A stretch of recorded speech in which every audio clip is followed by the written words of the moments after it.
110cc scooters. A lot of people want a no-frills commuter scooter, and this is the Hero Destini 110. Well, it was launched in September 2025, but it's only now that we finally get to spend some time with it, learn what it's about, and also tell you how is it to ride, how does it perform, what is the fuel efficiency light, what is the practicality light. But before that, if you're new to your channel, please do like it, hit that bell so that you get notified every time we write an interesting new motorcycle, drive an interesting car, or tell you about the latest scooters in town. For now, let's take a look at the Destini 110. Is it practical? Is it reliable? Is it efficient? And in a world filled with a lot of feature-packed scooters, does it make sense in 2026?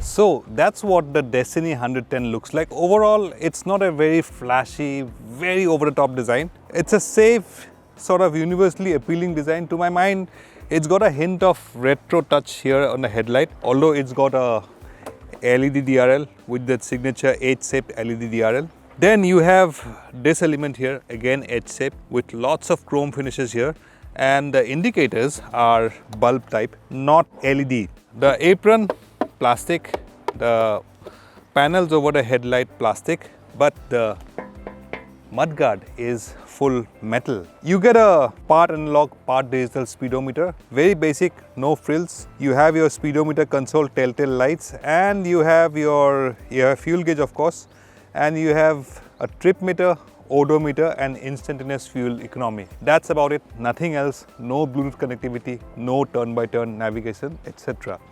Towards the end, again, this panel again is full metal, headlight, front apron, plastic, front mudguard, and side panels, full metal. You also have this chrome garnishing over the exhaust, and you have a pillion backrest also. This is available only in the ZX variant. The VX, the top spec, the lower spec variant, you get a grab rail, yes, but no pillion backrest. You get a multifunction ignition key. You can open the seat hatch from here, and you get decent enough of underseat storage space, about 18-19 liters of storage space. Not enough to store a full face helmet, but enough to store a few knickknacks. So it's not very cavernous, it's not very big, but you will have to make do with what you get. You also get a boot light here, which is a handy thing to have, especially if you're going to be looking for something in the dark. The seat, very long. Hero says it's the longest in its segment, and we've tried sitting two up on the scooter. There's plenty of room, so quite a comfortable place for the pillion as well, and plenty of room for both pillion and the rider, and to store a bag in the middle between the pillion and the rider. Seat height is 770 mm, which is again not very tall. My height is 5 feet 9 inches, and ergonomics quite okay. Nothing to complain about. In fact, I think even riders of height of 5'2", 5 feet 3 inches should not face any problems straddling the scooter and reaching the ground firmly. You also have a multifunction key here, so you can open the seat hatch from there, and you can also open the fuel hatch from here. So you don't need to get off the scooter while filling fuel. You can operate the fuel hatch from here. Again, chrome garnishings towards the rear. I think overall it's a safe design, not particularly striking. I am not a fan of the rear design, particularly with this protruding part, this, and even the grab rail. Three different elements which are protruding. I am not a fan of the design element, particularly towards the rear. You let us know what you think of the overall design. But there are people who like this safe, conventional look with a lot of chrome garnishings here, here, here, and up front. So let us know what you think of the Destini 110's design. In terms of switchgear, you have the high beam, low beam pass switch here, horn, indicators. You have the start button here, I3S button, which is the integrated start-stop button, which is a handy thing to have, particularly at red lights. You just need to press the brake and open the throttle, and it fires up on its own. The mirrors are okay, but slight distortion in the mirror quality. The quality could have been better. I'm not a fan of the distortion of the mirrors. I think in 2026, any two-wheeler, the rear view mirror quality at any price point should be good. Distortions, in my opinion, are not acceptable on any product, on any two-wheeler.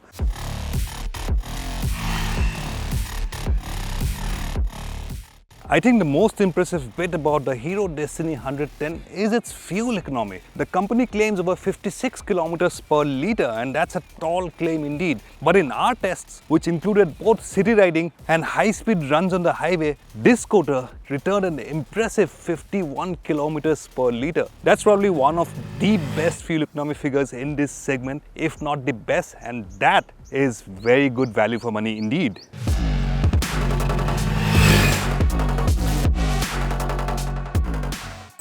As soon as you set off, what will immediately impress you is the smoothness of the Destini 110's single-cylinder engine. In terms of output, it's at par more or less with its rivals, roughly at 8 bhp, 8.7 Newton meters of torque. But it's not slow by any standards.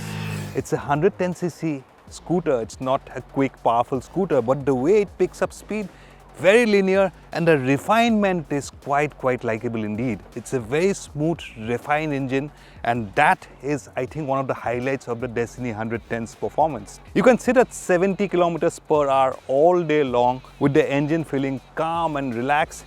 80 is also quite relaxed. It's only beyond 80, 85 that you feel the engine feeling strained and slight buzz. There are no vibrations as such, but you'll feel some slight buzz beyond 85 kilometers per hour speed. Top speed 90-92 kilometers per hour you can do, but it's not very happy sitting at those speeds because the engine is operating at its maximum performance there.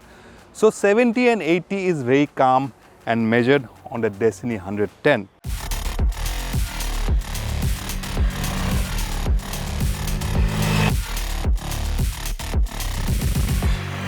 Ride quality on smooth roads, smooth tarmac roads like this one, it's quite pliant, quite a comfortable place to be in. In fact, on the highway, this is quite a solid, stable scooter. It feels very stable indeed. With those metal panels, it's got a metal panel here, side panels are metal. It has a slightly more weight than, say, the TVS Jupiter. It's got a 114 kg curb weight, but that weight doesn't mean it's lethargic by any standards. In fact, the added weight adds to the stability of the scooter. Around corners also, this thing remains planted. It's not a sporty scooter, but it's stable enough that it will make you feel confident while you're riding it. So ride quality, quite comfortable. Over broken roads, slight bouncy feeling to it. The suspension setup is slightly soft on the soft side to aid in comfort, but then over broken roads, it feels slightly bouncy, but not very bouncy that will try to throw you off balance. So very good balance of good ride quality, good handling, and very smooth and refined performance.